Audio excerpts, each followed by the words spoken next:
Құрметті оқушылар, мен Сакеев Сайфуддин Жандербекұлы, Оңтүстік Қазақстан индустриалды инновациялық колледждің арнайы пән оқытушысымын.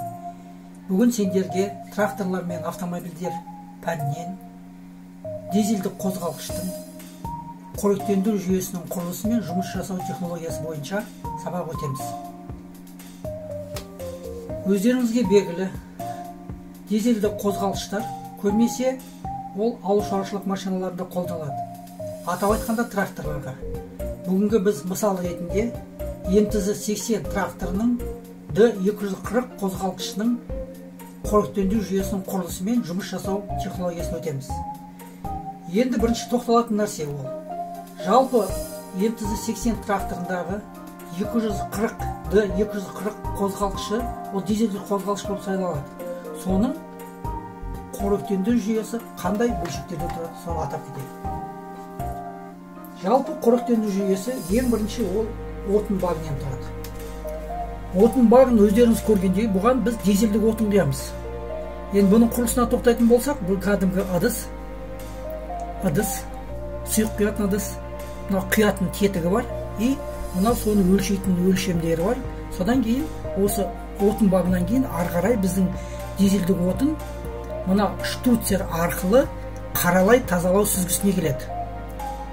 Енді қаралай тазалау сүзгісінің біз құрылысына келетін болсақ, өздеріңіз көргендей, бұл қаралай тазалау сүзгісі дизельдік отынның ішіндегі механикалық ірі кішігірім қалдықтарды сүзгі арқылы сүзіп шығарады. Енді бұдан шыққан дизельдік отын мынау тарту насосы деп, сору насосы дейміз. Бұл насос жоғары қысымды насоста орналасқан. Мынау топ ыдысынан, отын ыдысынан дизельдік отынды сорып, жаңа қаралай сүзгісінен өткізіп, ары қарай сорып, бұны біз мына тазалай сүзгісіне әкелеміз. Енді тазалай сүзгісі, мына қаралай сүзгісінен қалған қалдықтардың бәрін тазалап, дизельдік отынды мынау жоғары қысымды насосқа жібереді. Енді өздеріңізге белгілі, бізде D240 дизельді қозғалғышы, ол 4 цилиндрлі. 4 цилиндр болғандықтан жоғары қысымды насос ол 4 цилиндрге жіберетін мына 4 штуцерлер тұр. Енді бұл штуцерлердің астында осы жоғары қысымды насостың ішінде жұмыс істейтін плунжерлік жұптар бар.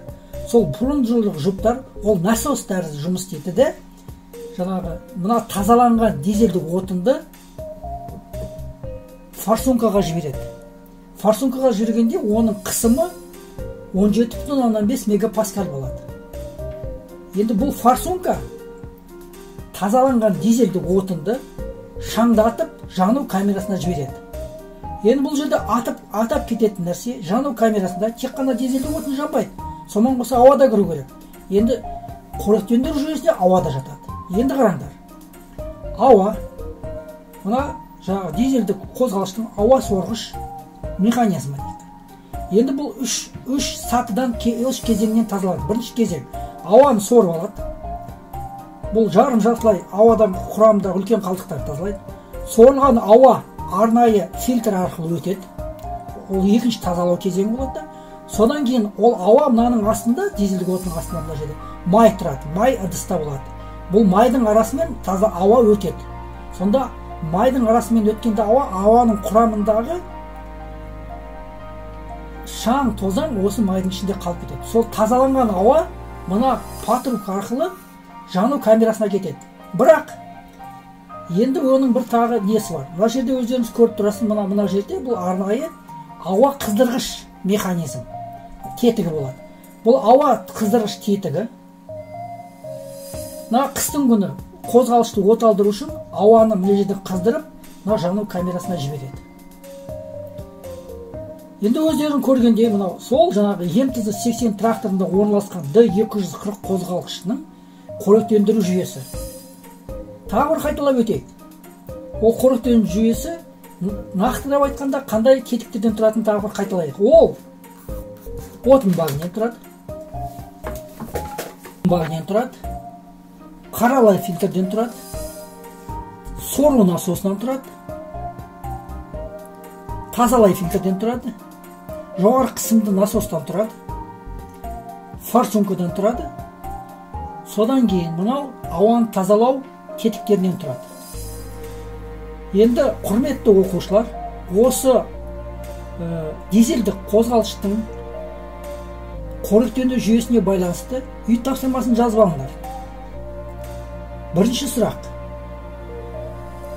Дизельдік қозғалыштың қоректендіру жүйесінде қандай сүзгілер болады? Екінші сұрақ. Дизельдік қозғалыштың қоректендіру жүйесіндегі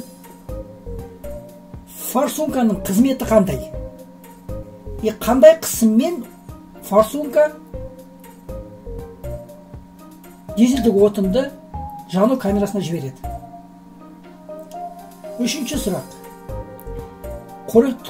Дизельдік қозғалыштың қоректендіру жүйесіндегі ауа тазалайтын фильтрдің құрылысын айтыңыз.